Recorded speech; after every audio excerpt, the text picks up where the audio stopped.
I'm Xingchen, and I would like to begin my presentation with a little story. There was this little kid who always felt safe and happy at home, until one day he witnessed a fight between his parents. They screamed and acted as if they were each other's worst enemy. That was the day everything changed. Insecurity and anxiety became the kid's constant companions.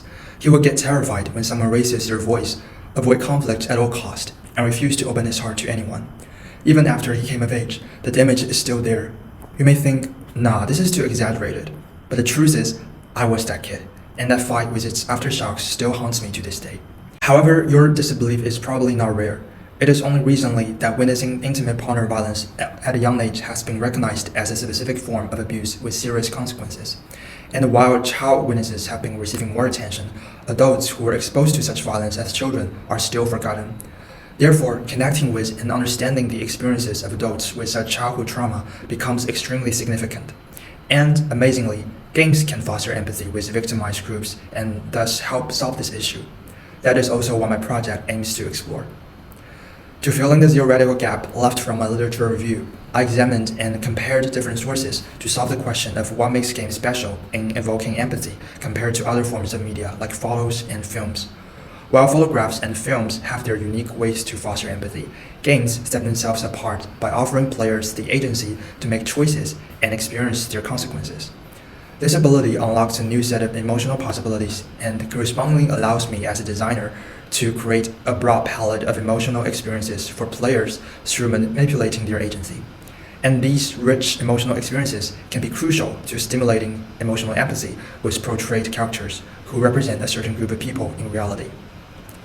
Now that I know I can take advantage of games' unique quality to evoke empathy, the question now becomes, how exactly can I accomplish that? To find out the answers, I gathered as many empathy or storytelling games as possible, from both mentions in the two most critical sources from my literature review and from recommendations from Professor Ian.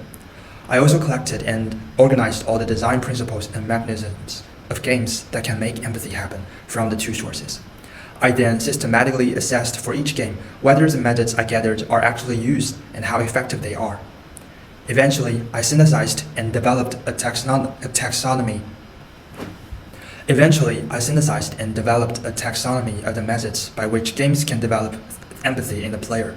The results look like this, and here's a complete matrix that summarizes my findings as well, where a filled cell indicates one of the most effective approaches adopted by the corresponding game to elicit empathy. I will now mention two highlights from the process.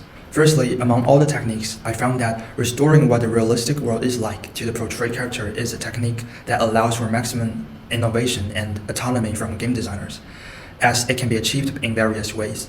For example, the time system in the game Card Life is very impressive, which realistically mimics how time goes by in real life. Unlike many games that pause automatically when you open the menu or setting, time doesn't stop in Card Life, regardless of what you do. This evokes in players the feeling that there's never enough time and almost forces them to take the perspective of a busy card vendor and experience the urgent feeling brought by the need to make the wisest decision in the shortest amount of time. Moreover, the unique interaction design in the game Hush and Florence, where the player's actions closely approximate what the player character is depicted as doing, facilitate the process of immersing oneself in the situation presented in the games. The identification with and immersion in a character is basically equivalent to cognitive empathy, which is part of the empathy I aim to evoke in players.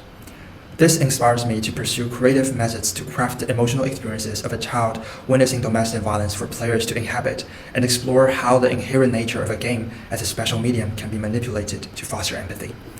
For example, I can completely go against the rich interactivity of games and rob players of their agency, forcing them to sit through the fight the protagonist is witnessing, with only a pitch-black screen and frequent but irregular sound of the parents screaming and throwing things to recreate the helplessness and suffering the child witness goes through when trying to close his eyes and hide from the fight between the parents.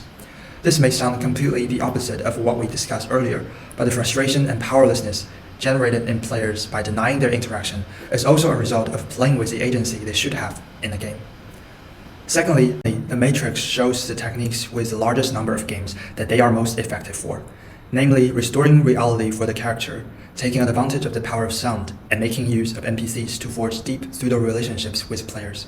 These techniques may thus be suitable for more types of games, easier to implement, and more useful for developing empathy. Therefore, I will mainly focus on incorporating these methods and testing their effectiveness when designing and producing my own game. With the groundwork well laid, I will build an empathy game that includes all the details I have just described and find ways to assess whether and how much empathy is generated in players. Hopefully, the game can help audiences be more aware of and better understand the neglected adults who witness domestic violence in their childhood as a way to help these adults in return. And that's all for my presentation. Please leave a comment if you have any questions. Thank you.